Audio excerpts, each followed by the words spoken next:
how do you turn this?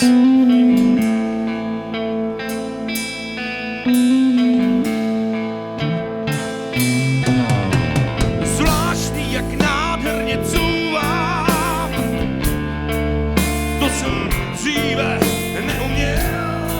Into this.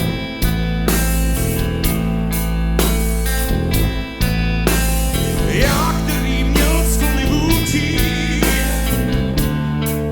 teď bych za tebou rád šel.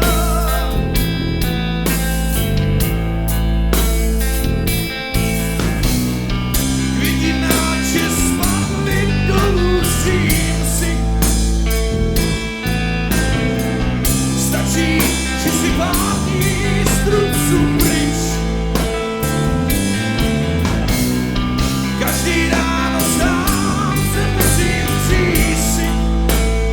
So what's my next video? Well, if you've seen the introduction, you'll have gathered it's another video about mixing, which is a follow-on from my original video series about my mixing technique. And what brought this about was a person by the name of Peter Pavlos contacted me during the week for advice about mixing live rock recordings that he'd done. Apparently he has quite a few of them, dozens I think. And I basically, I pointed to my videos regarding mixing, my mixing process as one approach of actually tackling it, but I also said in an off-the-cuff remark that I'd happily would be happy to have a look at it and have a go at mixing it, on the assumption that I can actually demonstrate that material in another video on my approach to mixing. And essentially the reason why I want to do that is to demonstrate its effectiveness. Because if you were to go on, I guess, general feeling and general opinion that you might get on, say, what you can see on YouTube, the suggestion would be that mixing is actually a very challenging thing, particularly on, I guess, live music recordings in particular, because there's generally a lot of issues to start off with in terms of bleeding in between various sources, uncontrolled dynamics and things like that are much harder to deal with in a live performance environment. Well, assumed much harder to deal with in a live performance environment compared to in the studio, which is why, for instance, if somebody does a demo of a particular track and it's done live, they want to take it into the studio and re-record it, because in the studio you've got more control and you can try and optimize the performance. So for me, using live recorded material with limited number of channels presents a good challenge in terms of the effectiveness of the mixing technique. So yeah, basically he sent this, it's an actual eight channel recording of a live performance of if I remember correctly, a band from the Czech Republic by the name of Citron. And it's basically only got eight tracks. In terms of the actual instrument recordings, it's actually only 6 tracks. So there's basically 2 ambience tracks to pick up crowd, etc., and general venue ambience. There's left and right drum tracks. There's a rhythm guitar and a lead guitar. There's a bass guitar and there's a vocal track, and that's it. Nothing else. And that's what you see in front of me here, this is basically just me demonstrating the raw mix of what the original material sounds like. So if I were to play that right now, you can get a handle on what it actually sounds like.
So if you listen to that, you can definitely hear there's a lot of quality buried in there.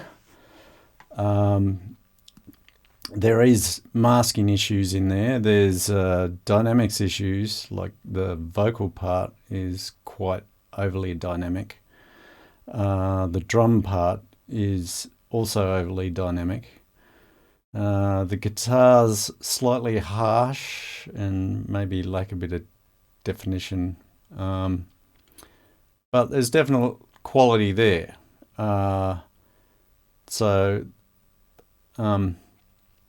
It's sort of like, for me personally, I can get enjoyment out of just listening to a rough mix of that, but it's only over the short term that I can handle it, because over the long term, fatigue starts taking hold because of the masking issues and things like that, and then I start to enjoy it less and less.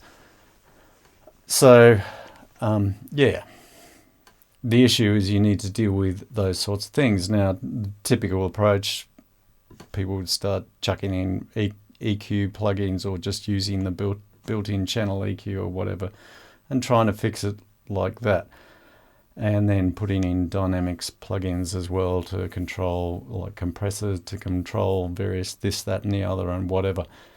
But the reason why I don't like doing that is because basically you're judging everything entirely by ear. There's nothing analytical to it. So it becomes, well, you can try, actually, I guess you can use, like, there are EQs that have spectrum displays and things like that, but they don't, although they give you a vague idea of what's going on, they don't give you a quantitative sense of what's going on in terms of what my software delivers. In the EQ space, obviously, Harbel Harmonic Balancer is what I'm referring to, and that gives you a much more detailed picture of what is actually going on than anything else available that I'm aware of. And similarly, my Dynamics plugin gives you some sort of idea from the visualization of what's actually going on internally, of how you can actually set up the compressor to address particularly unwanted transient material, but also to optimize your compressor settings, which you can actually see how I've actually done in that previous video series, the basic approach that I took. So rather than actually go through the entire process from go to woe in real time, all I'm going to do is show you what I've actually done in a previous remixing of this track using that same approach, but I'll just show you what I've done after the fact rather than actually step through it. Because although it's a relatively straightforward process, it did take, let's say, around about 3 hours to do the entire thing. Something like that. Between 3, maybe 3.5 hours or so to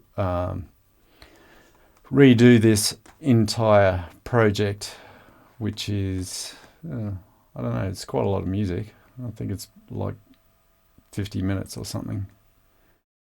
Where's the time? 41 minutes or something. Oh, a bit over 40 minutes. Yeah, a bit over 40 minutes.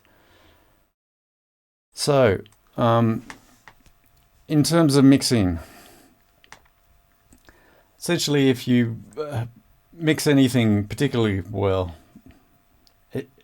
it's specifically live instrument mixing mainly, as in instruments recorded via microphones rather than say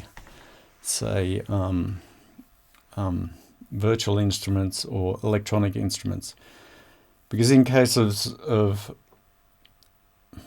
well, for virtual instruments and electronic instruments, essentially the manufacturer of both will have spent an inordinate amount of time trying to optimize the sound of those devices. So essentially for a given, I don't know, a given voice of a given instrument, it's probably going to be pretty damn close to exactly what you want. Because they've spent so much time making it actually sound beautiful, basically. So in terms of those instruments, you essentially don't need any equalization because it's already done for you. It's all electronic. So for instance, if somebody's putting together a, I don't know, say a drum and bass track or a hip hop track or something like that, when you're using all the electronic instruments, you essentially don't have to do much at all in terms of the actual instrument production stuff. There's no EQ. You might want to employ compression to reduce their dynamic range so that you can get a louder final mix, but that's about it. What you have to do for those sorts of things is you have to worry about how you process your vocal part, which is going to have, because it's recorded live via a microphone, it has those issues with equalization and with dynamics control. So in general, all mixing projects will involve principally equalization is your number one issue, particularly for live ones, live recorded instruments, so that it constitute maybe 80% of the project in terms of a time budget or something like that. Then there's dynamic control. And then once you've got those two sorted out, then it's an issue of actually setting up a convincing ambient to the recording, an ambience, conveying some sense of space and envelopment of the music, which is where you use your reverb, and in my case I use reverb and spatial panning to achieve those two. But basically once you've got the dynamic control sorted and you've got the EQ sorted, mixing to get a reasonable sounding mix is a very simple job. There's virtually nothing to it. But the main issue is getting that EQ and dynamic control sorted. So if you, what I'll do now is I'll just close this and open my project, my funnel project. I'll just give you a quick intro of what that actually sounds like now. This is just gonna, let's have a look.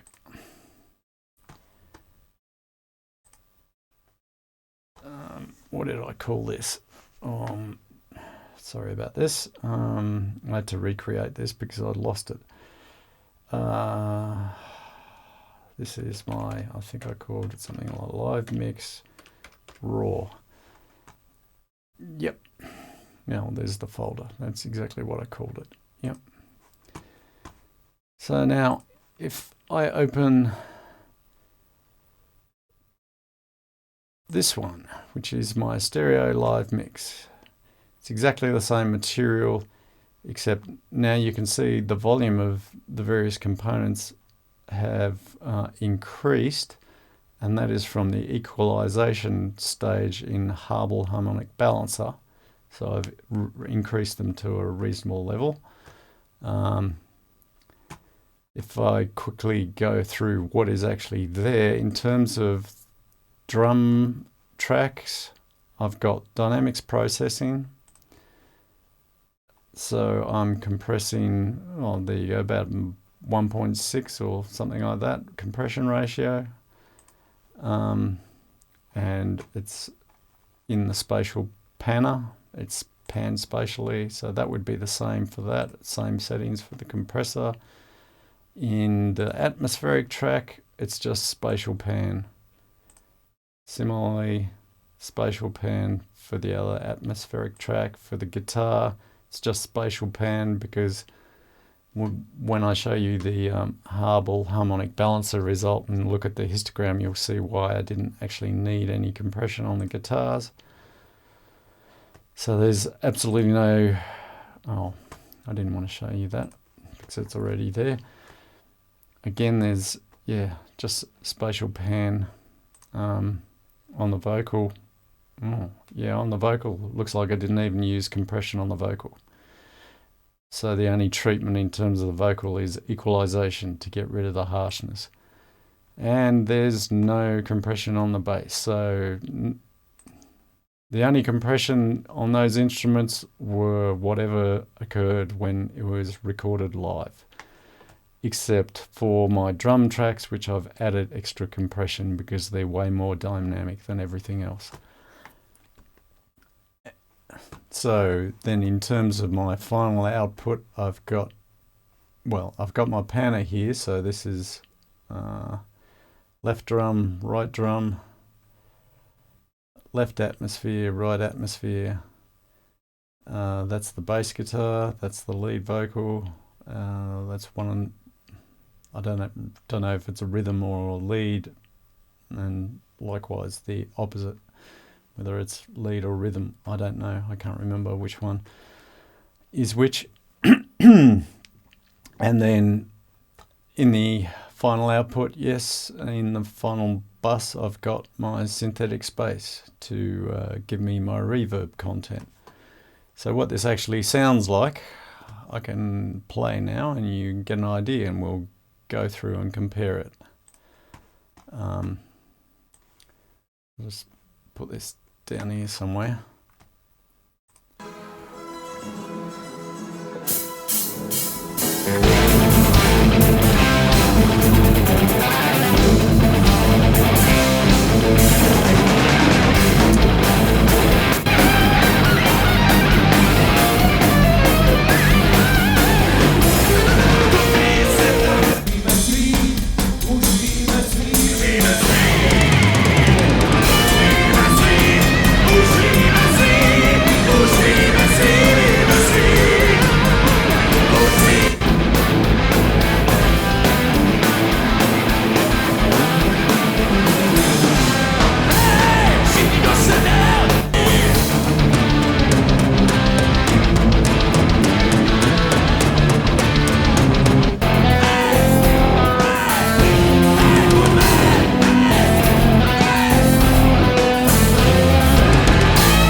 There you can hear the reverb tail.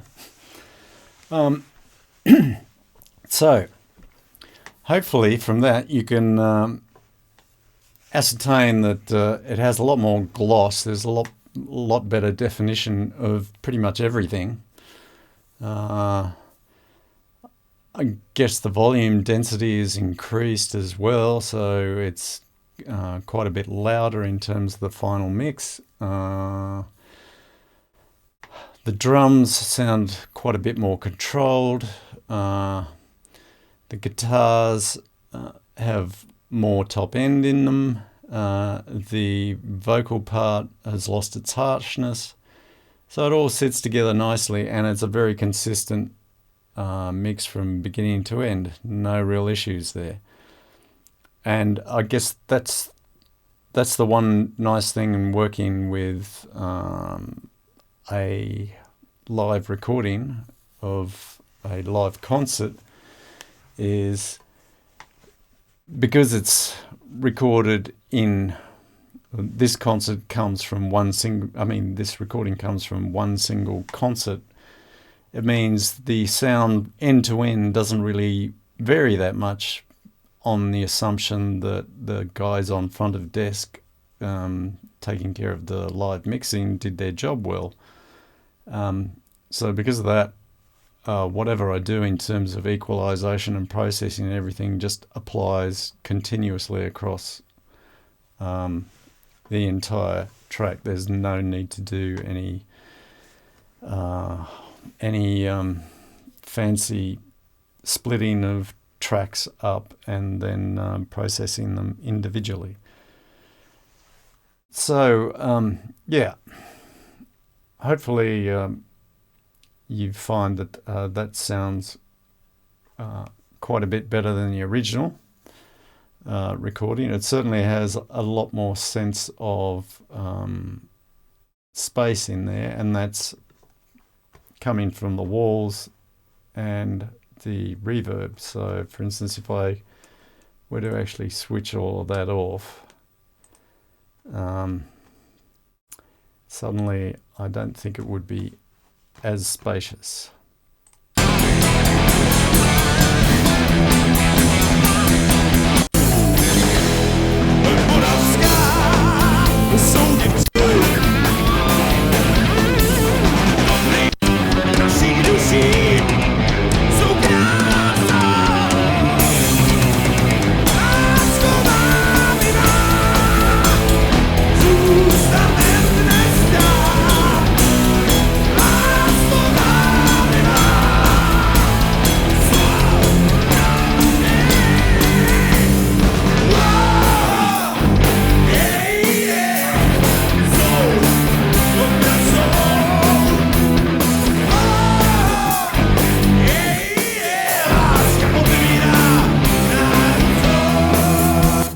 Hopefully there became patently apparent how important the early reflections are in giving that sense of space, because you drop the walls out and then suddenly it sounds small.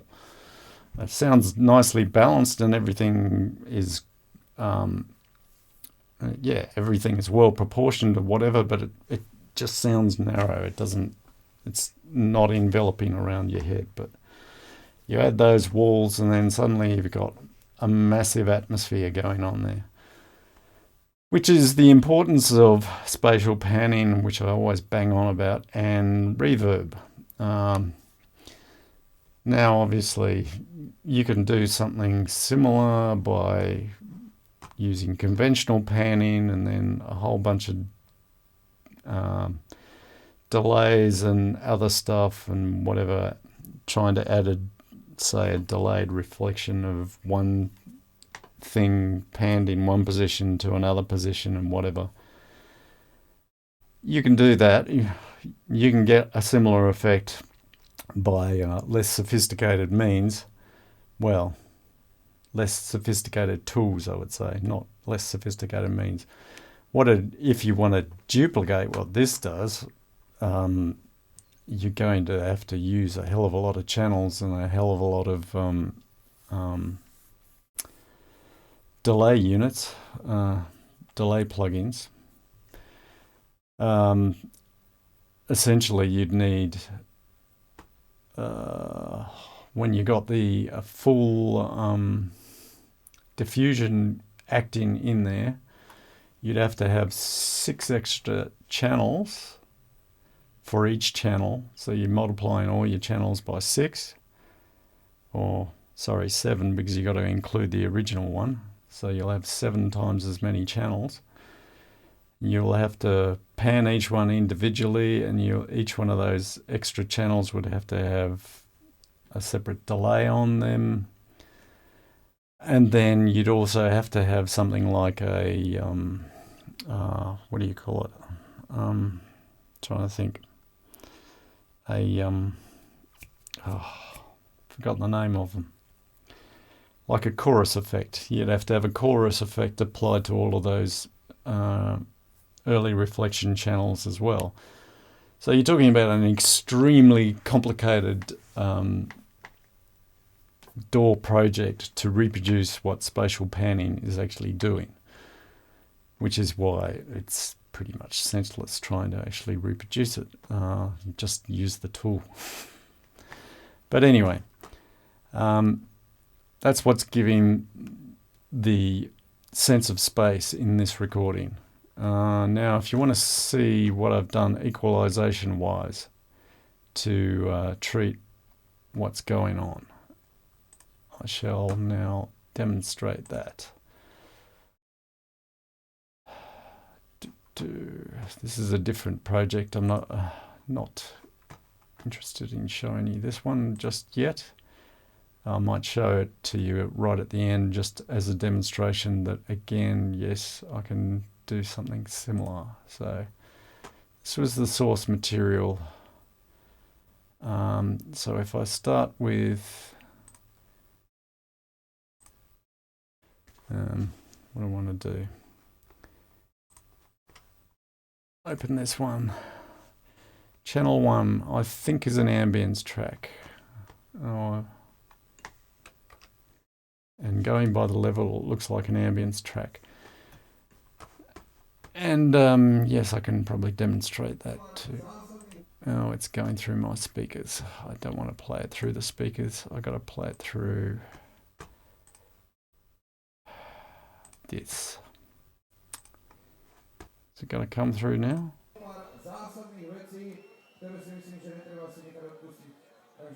Oh, it always was. I'm confusing myself. It's because of the sound of it. It just makes me think it's coming from my speakers because it's an ambience track. Okay. So it is actually always coming from there. Stupid me.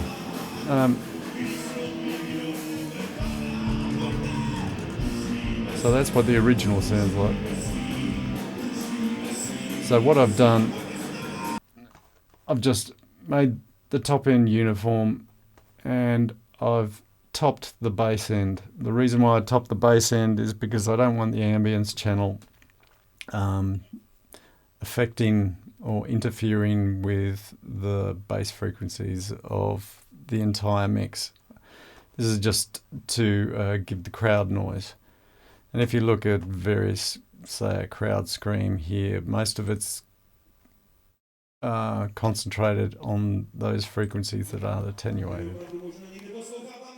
So you see most of the vocals up here. Where's the crowd's noise? So most of the crowd spectrum is from there upward. As you can see from there, it's 500 hertz up is most of the content there, so I don't need the space here for that. So I did exactly the same for the other one. It's basically the same filter applied. Whoops, I don't want to open that. It's the same filter applied to the other ambience channel. Again, same idea. So then you get onto the drum tracks, which are the more complicated of the processing required, because it's the most dynamic, has the most uncontrolled dynamics involved in it. So you see here what I've done is I've made the average spectrum more uniform, add some brilliance to the top because I want to hear those cymbals more than what you hear in the original mix when this snare sound is quite loud. And you can see from this gap here how much more dynamic the these peaks here are snare related, those ones. So I've brought them down using peak taming. These two are tom related. I've brought them down, and that is the bass drum. So I've brought them down to make it more uniform with the top end. So that gives it a lot more control. But it still has the large dynamic range of a drum set.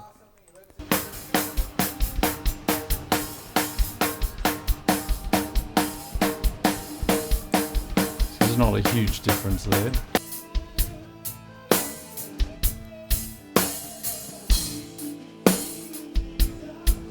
You can definitely hear the change in the tone of the snare there. The snare without the EQ sounds quite wooden. It sounds much more uniform there. And the slight boosting of the top here has added brilliance to the cymbals, so they stand out better in the live mix. And again, I've applied the same approach in the other channel of the drum track, which is this one.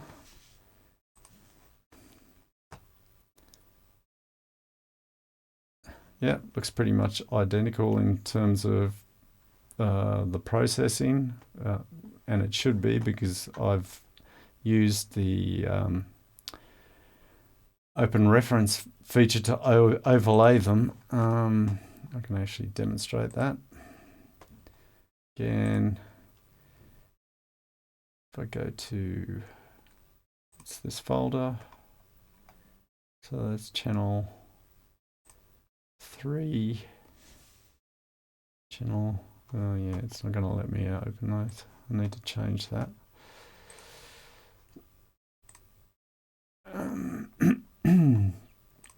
Channel 3. So now you'll be able to see them overlaid. And they're slightly different volumes, but if I put one on top of the other, there's a difference in terms of the dynamic span of the cymbals because they're more dominant in one channel than they are in the other, but the snare has pretty much common characteristic there, maybe slightly more dynamic here. Again, it might be, it's most likely panned one way or the other slightly, but it's consistent. So again, now if I can just close that. If I play this one as well.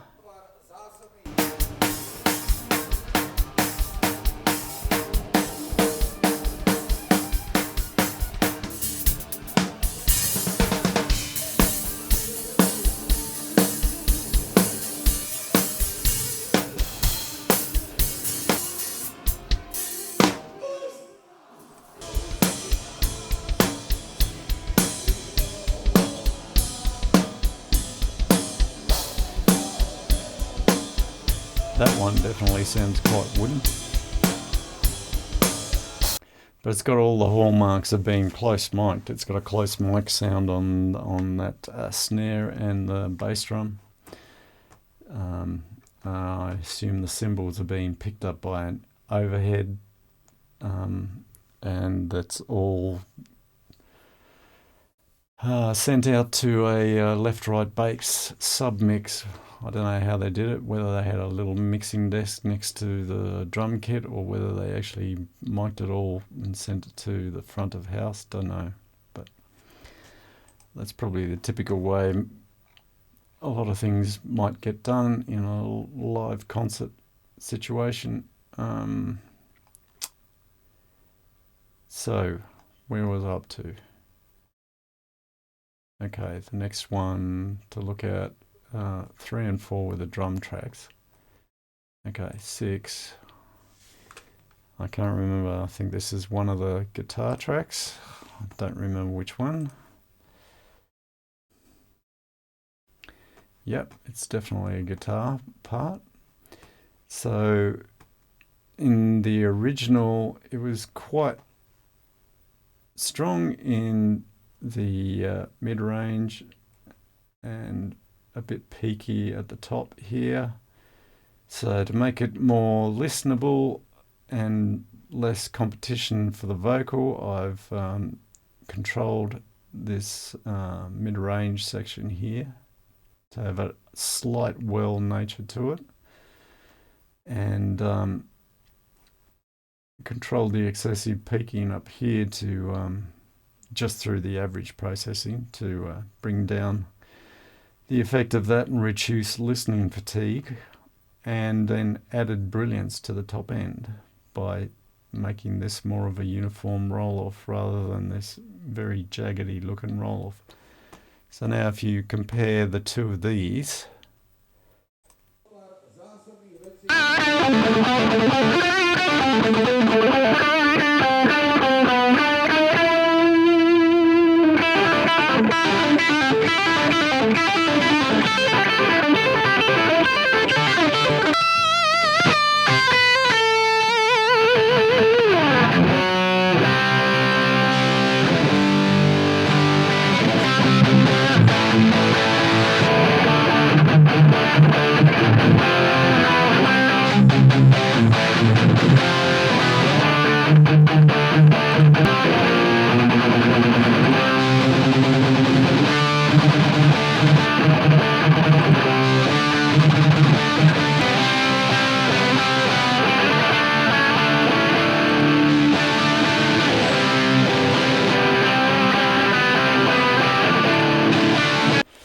I definitely find this strong mid-range bit here very draining when you turn the EQ off.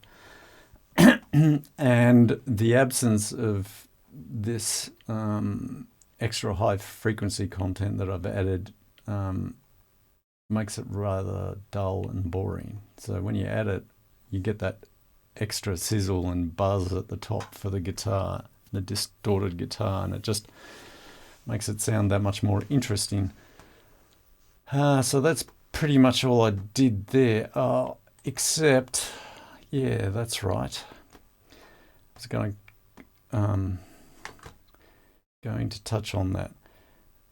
I need to open up my Cubase session to explain this.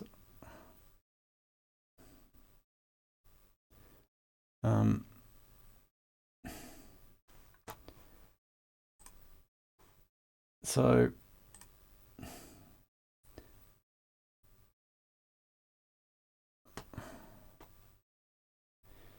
yeah, so this corresponds to this track here, right? Now if you look throughout the track at the volume envelope, there's quite a bit of variation in the volume. So in some places he's playing quite loud, and some places he isn't. So that is why when you actually look in here, you've actually got this rather wide, lopsided distribution in the amplitude profile in the amplitude histogram, which is why I've applied this dynamics processing here to squash this up and make it more uniform, because it actually works more like volume panning, so it's very clean. It doesn't really take away from any of the dynamics, like the transient nature of the instrument, so it preserves the transients but just compresses the volume envelope. So I did that for this guitar part here, which is why I didn't need the compressor at all in the actual mix track. So now if I look at the next one, which is this one.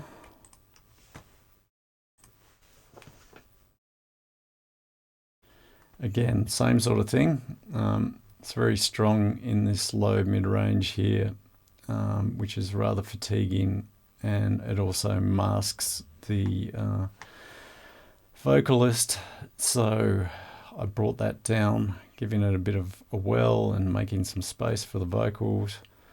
And again, although I didn't need to do as much here, I've brought some uniformity to the top end and brought out some more of the sizzle at the top. Again, if I play this back, you'll hear the result. Just before I do that, in this one, you can see the histogram profile is much more uniform, so I didn't apply any dynamics processing in Hubble harmonic balancer to it. So again,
so there you go.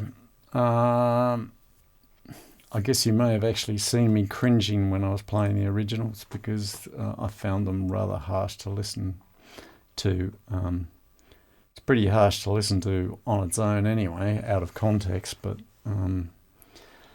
the equalised versions are much more palatable to my ears than the unequalised ones.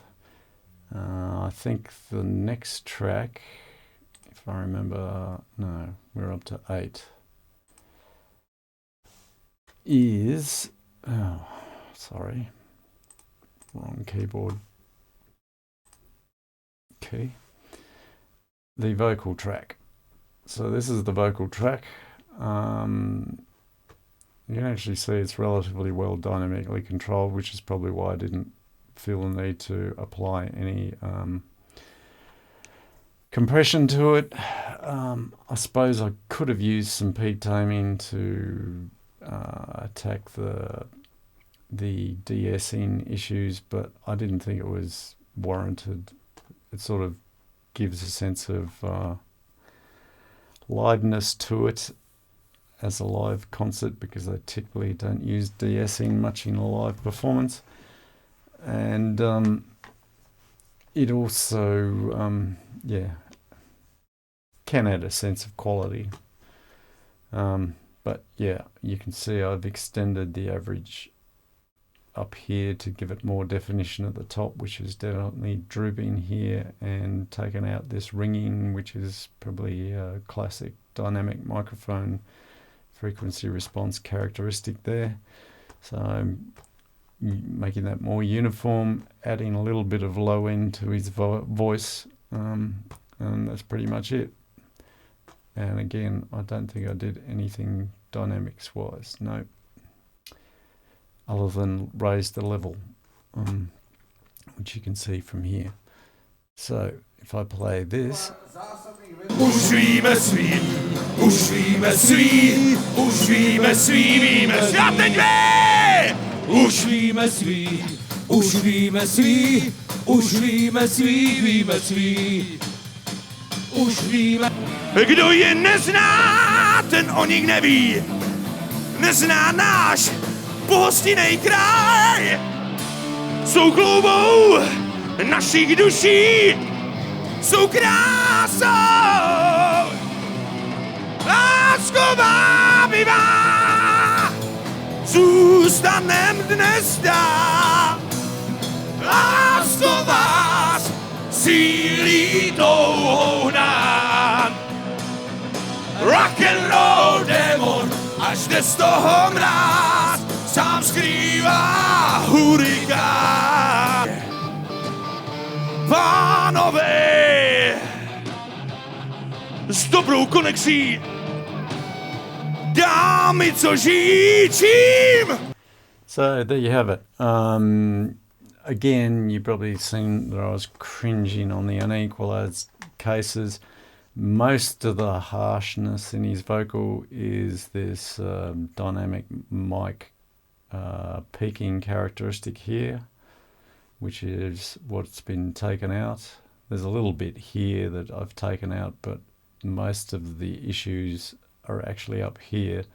You might wonder why this is a big issue, given that it's lower than this level up here. Well, if you actually look at the volume sensitivity of humans hearing, this region from 2 kilohertz to 3 kilohertz is our most sensitive in terms of where we hear. So this is very important to have this controlled, because it's likely to cause a lot of issues in terms of fatigue and harshness.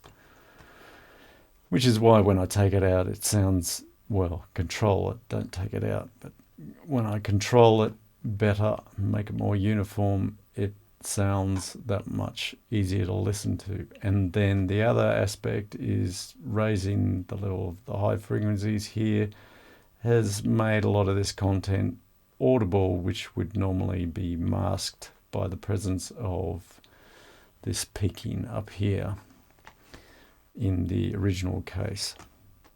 So that's pretty much it for the vocal part, and then the last remaining track is the bass guitar.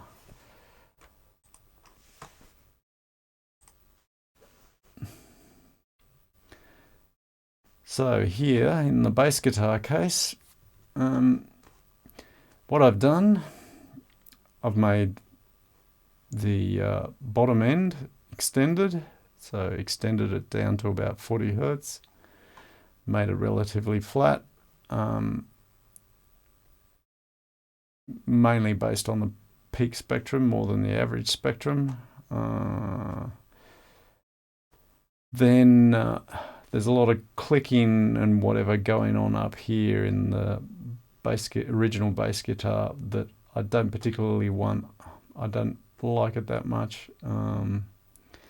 It interferes too much with the lead guitar and the rhythm guitar and the vocalist, so I just basically wanted to avoid doing that.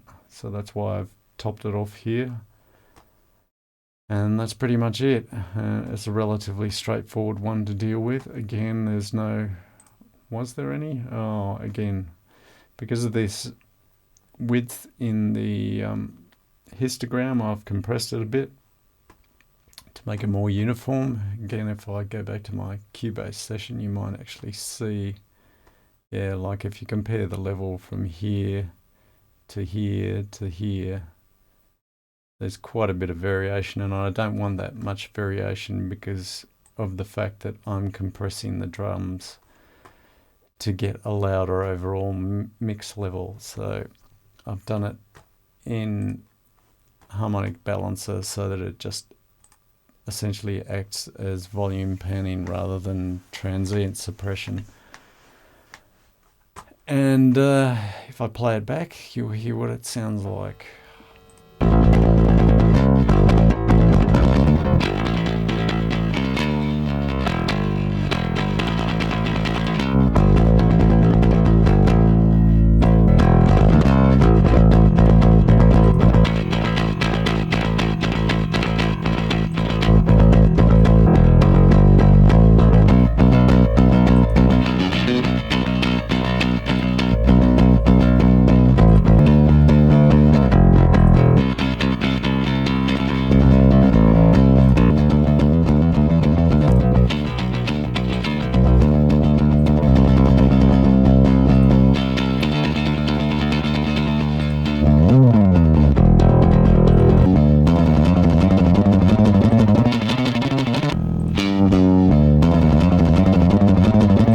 So basically the EQ has made it sound cleaner for a start. Maybe that's not a great thing if you wanted a more distorted sound, but it also, a lot of this chirpy noise up here, which is just, I don't know, string articulation noise isn't very appealing to me. It just gives it a sort of a dirty sound, and I don't think it actually helps that much. It might help a little bit to make the bass guitar more audible if you're a bass guitarist and you like the sound of it. But I don't think, for me, it doesn't really work in the mix, so I've toned that down and just added the bottom end, which is the most important part of the bass guitar, made it much more uniform. Without this low frequency extension in the bottom end, it actually sounds rather thin and un-bass guitar like.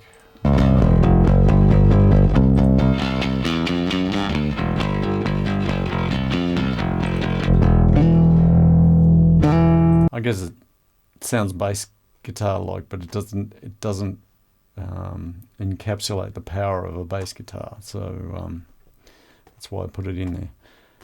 And that's pretty much it for the EQ. And then the rest is pretty much what I already pointed out, which is, just the panning with Spatial Panner. So you got the spatial panning. And then on the master bus, we've got the limiter, and we've got synthetic space, and then just the dynamics control on the drum tracks, and that's pretty much it. And it works really well. And just to illustrate that it wasn't just a fluke, I have another one as well, because he sent me 2 albums. The second one,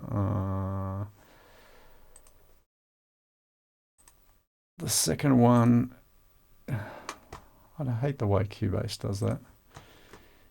If you've got a plugin open and you select close, it doesn't close the project, it closes one of the plugin windows. It's just stupid. Anyway, hang on. Why isn't that closing? Oh, that's why. I won't even select save. So the last one I did was, which one is it?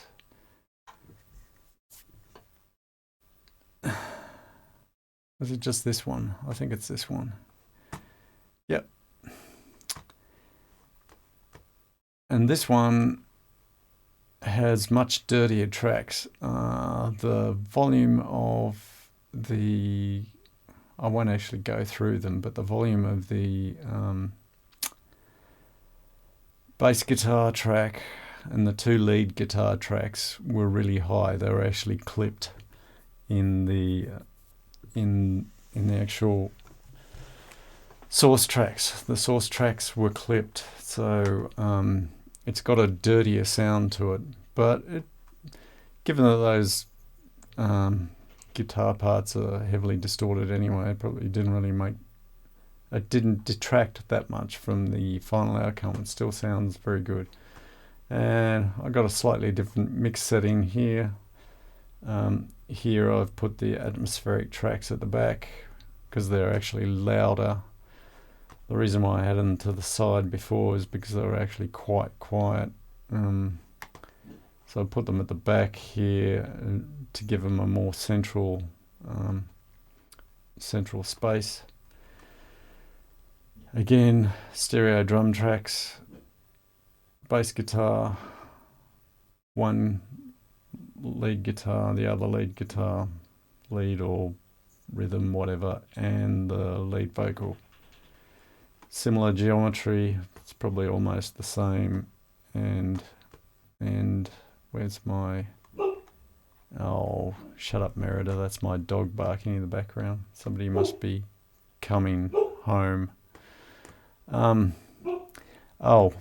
yeah, there's one thing you'll note different in this is that I've actually put my spatial panner in effects channels.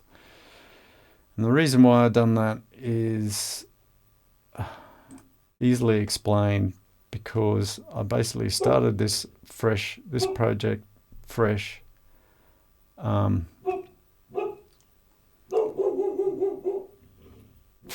She's really going. I don't know if she's barking because I'm talking or whether she's barking because somebody's just coming. I think somebody's just coming. Yes, I can hear Anakisa in the background.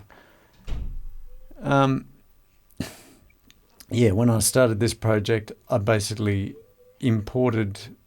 started from a blank project and imported all my source tracks, my equalized source tracks. And if you do that, because they're mono tracks, Cubase puts them all in a mono track, and Cubase doesn't have as far as I'm aware, an easy means of changing a mono track into a stereo track. And if I'm going to use Spatial Pan, it needs to be a stereo track. So rather than do that, what I've done is simply routed the output of this to a corresponding effects track, which is a stereo effects track. So I've got one stereo effects track for each of the source tracks. And that's just to get around this stereo mono issue. But it's actually also, if you wanted to convert this into a Atmos mix, that's basically the way I'd do it anyway, is I'd create a 7.1.2 effects channel for each of these channels and put my spatial panner on it. And if you do that, you can basically, like if I go into whatever, this is just a quick aside. If I go into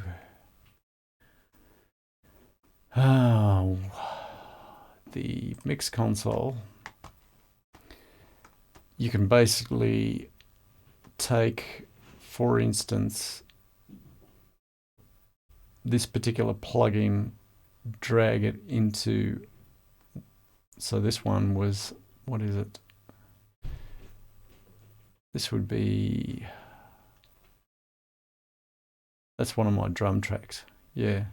So just imagine that was my spatial panner. If I had a spatial panner here in like the previous mix, and I wanted to convert it into my Atmos mix, I'd have these as all 7.1.2, and there'd be nothing in them at the moment. And then I'd drag my spatial pan instance from here to the corresponding effects track for this track, and then I get my Atmos mix for free. I don't have to do anything. It will have exactly the same setup, but instead of playing it back in a stereo context, it'll play back in a Atmos context,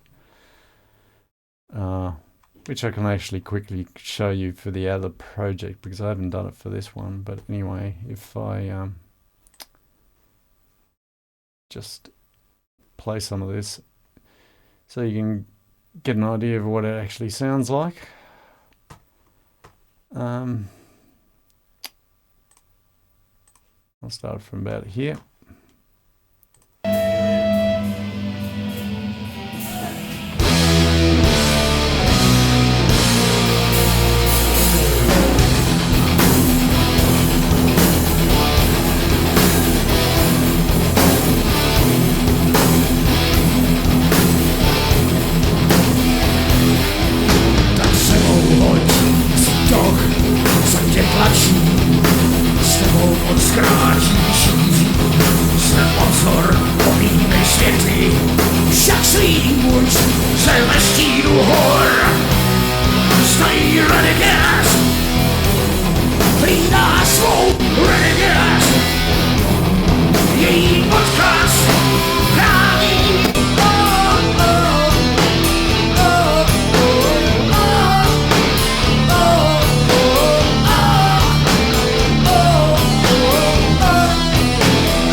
So there again, another example of how this technique of mixing actually works, essentially, as far as I'm concerned, flawlessly.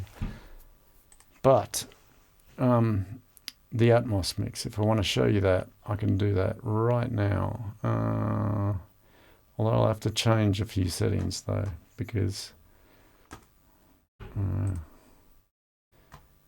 I don't want to save anything. Because Atmos, that project is in 44.1. So what I'll need to do is change this.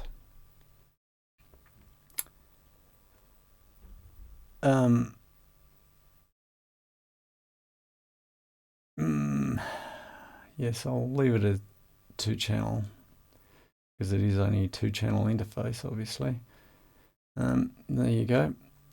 So 48K, it has to be 48K. Oh, actually, that's the recording channel. Probably didn't